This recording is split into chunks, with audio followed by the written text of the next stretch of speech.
Shalom, selamat pagi jemaat yang dikasihi Tuhan Yesus Kristus. Saat ini kita akan memulai ibadah kita pada pagi ini. Mari kita mempersiapkan hati dan pikiran kita. Kita mengambil saat teduh sejenak.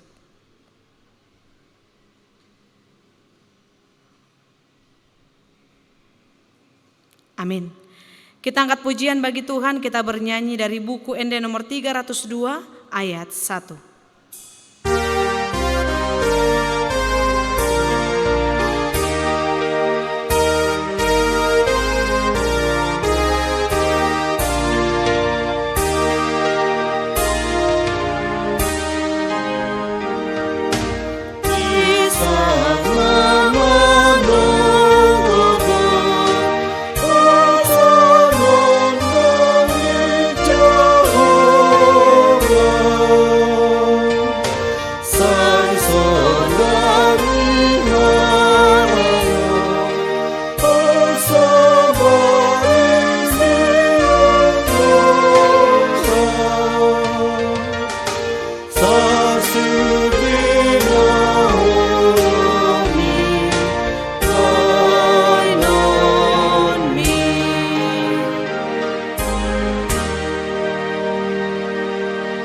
Kita berdoa. Terima kasih ya Tuhan untuk berkat penyertaan-Mu kepada kami yang masih Engkau berikan kepada kami hingga pada pagi ini. Engkau memberikan kami nafas kehidupan, waktu dan kesempatan pada pagi ini. Dan saat ini juga Tuhan, sebelum kami berangkat untuk memulai setiap kegiatan kami akan menerima sapaan firman Tuhan yang menjadi kekuatan kami. Kiranya Engkau mengajari kami Tuhan, membimbing dan mengarahkan kami untuk kami boleh berangkat melakukan setiap perintah-Mu di dalam perjalanan kehidupan kami. Berfirman-Lah Kau Tuhan, kami telah siap untuk mendengarkannya. Di dalam nama Tuhan Yesus Kristus kami berdoa dan mengucap syukur. Amin. Bapak Ibu jemaat yang dikasihi Tuhan Yesus Kristus, saat ini kita akan menerima sapaan firman Tuhan yang akan menguatkan kita dalam menjalani kegiatan kita sepanjang satu hari ini. Firman Tuhan pada pagi ini yang tertulis di dalam Kisah Para Rasul 1 ayat 8. Kisah Para Rasul 1 ayat 8, beginilah firman Tuhan. Tetapi kamu akan menerima kuasa kalau Roh Kudus turun ke atas kamu, dan kamu akan menjadi saksiku di Yerusalem dan di seluruh Yudea dan Samaria dan sampai ke ujung bumi. Tetapi kamu akan menerima kuasa kalau Roh Kudus turun ke atas kamu, dan kamu akan menjadi saksiku di Yerusalem dan di seluruh Yudea dan Samaria dan sampai ke ujung bumi. Demikian firman Tuhan. Jemaat yang dikasihi Tuhan Yesus Kristus, saya membaca di sebuah sumber tentang sebuah tulisan yang dibuat oleh Philip Yancey yang dalam bukunya berjudul Bukan Yesus Yang Saya Kenal. Di sini dia mencoba menjawab pertanyaan tentang yang dilakukan Yesus setelah naik ke surga. Mungkin banyak orang yang menjawab bahwa Yesus naik ke surga untuk menerima kemuliaan dan duduk kembali di tahta sucinya. Bapak Ibu, itu adalah benar. Tetapi menurut Yancey di dalam bukunya ini, bahwa ternyata tak hanya itu yang Yesus ingin perlihatkan. Tetapi sesungguhnya kenaikan Yesus juga memberikan kesempatan bagi setiap orang percaya untuk menjadi saksinya. Dalam perikop ini kita belajar tentang tugas, kuasa, dan jangkauan seorang saksi Tuhan. Tugas saksi Tuhan adalah memberitakan kebenaran tentang Tuhan Yesus.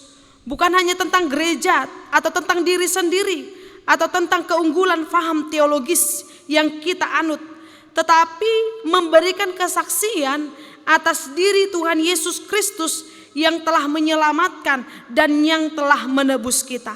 Sehingga sesungguhnya Bapak Ibu, tugas menjadi saksi merupakan tugas semua orang Kristen. Bukan hanya tugas parhalado semata, tetapi seluruh umat percaya, seluruh jemaat pun harus berangkat untuk memberitakan Injil. Bapak Ibu jemaat yang dikasihi Tuhan Yesus Kristus, tugas menjadi saksi sesungguhnya tidaklah mudah. Maka Tuhan Yesus memberikan kuasa. Kuasa itu berasal dari Roh Kudus. Jadi Bapak Ibu, kemampuan dalam bersaksi bukan berasal dari kekuatan diri sendiri atau kefasihan berbicara, atau kemampuan dengan metode yang kita pakai.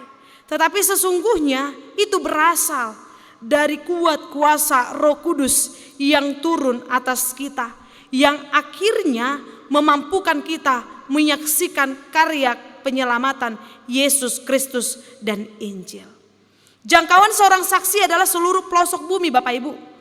Tuhan Yesus juga mengatakan bahwa mereka harus menjadi saksi bukan hanya di Yerusalem dan Yudea saja, tetapi juga di Samaria dan sampai ke ujung bumi. Urut-urutan tersebut menunjukkan bahwa ternyata pemberitaan Injil tidak dibatasi hanya pada daerah-daerah tertentu saja, tetapi dimulai dari tempat kita masing-masing sampai ke seluruh pelosok bumi ini, sehingga semua orang dapat mendengarkan Injil. Jemaat yang dikasihi Tuhan Yesus Kristus, sekarang yang menjadi pertanyaannya adalah, sudahkah kita menggunakan setiap kesempatan yang Tuhan berikan kepada kita untuk kita bersaksi? Sudahkah kita memberitakan kabar sukacita tentang keselamatan yang sudah Yesus lakukan kepada kita untuk orang lain? Atau saat ini kita hanya sibuk mengurus apa yang perlu untuk kita sendiri? Maka Bapak Ibu, saat ini firman Tuhan mengajak kita untuk menjadi saksi dan memberitakan kabar sukacita karena Roh Kudus yang memampukan dan menguatkan kita. Paulus mengatakan di dalam 1 Korintus 9 ayat 16, celakalah aku jika tidak memberitakan Injil keselamatan itu. Oleh karena itu, Bapak Ibu, janganlah kita lengah, tetapi giatlah dalam mengabarkan Injil keselamatan itu melalui perkataan dan perbuatan kita di setiap waktu dan tempat. Mari kita mulai dari Yerusalem kita masing-masing, yaitu keluarga, tempat kita bekerja, sekolah atau lingkungan kita. Kita harus mengingat bahwa keberhasilan dalam pemberitaan Injil bukan pada kemampuan kita dalam berbicara, tetapi sepenuhnya bergantung kepada kuasa Roh Kudus. Amin. Kita angkat pujian bagi Tuhan. Kita bernyanyi dari buku ND nomor 462 ayat 1 tambah ayat 3.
Kita kembali berdoa.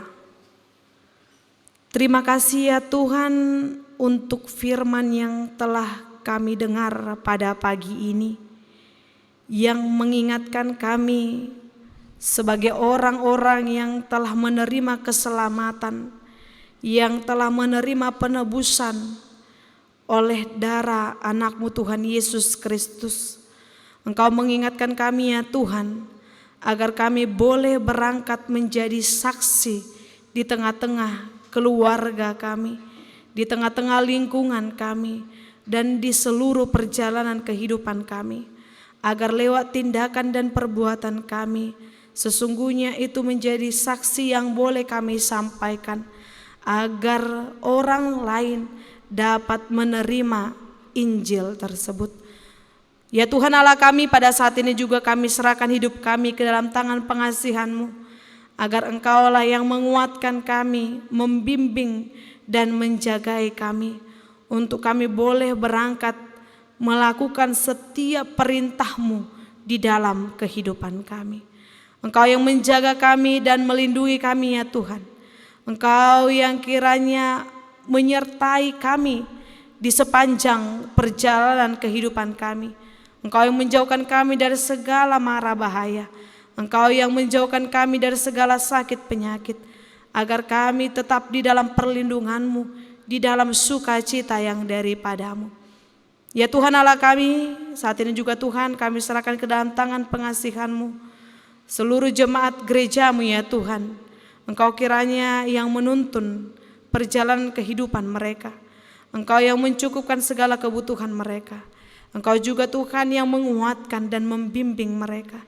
Engkau yang memberikan peneguhan terhadap setiap jemaat-Mu, jikalau mereka di dalam keadaan sakit ataupun di dalam duka cita.